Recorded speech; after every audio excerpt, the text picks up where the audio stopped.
جابر بن عبداللہ رضی اللہ عنہما بیان کرتے ہیں کہ ہم رسول اللہ صلی اللہ علیہ وآلہ وسلم کے ساتھ گئے، حتیٰ کہ ہم بنو نجار کے باغ میں پہنچ گئے۔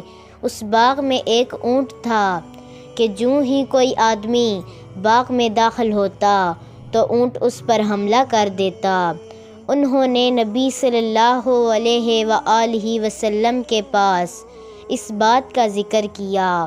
آپ اس کے پاس آئے اور اسے بلایا تو وہ اپنا ہونٹ زمین سے لگاتا ہوا چلا آیا، حتیٰ کہ وہ آپ کے سامنے بیٹھ گیا۔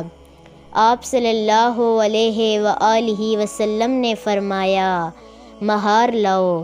آپ صلی اللہ علیہ وآلہ وسلم نے اسے مہار ڈالی اور اسے اس کے مالک کی طرف لوٹا دیا۔ پھر آپ متوجہ ہوئے تو آپ صلی اللہ علیہ وآلہ وسلم نے فرمایا، آسمان اور زمین کے درمیان نافرمان جنوں اور انسانوں کے علاوہ ہر چیز جانتی ہے کہ میں اللہ کا رسول ہوں۔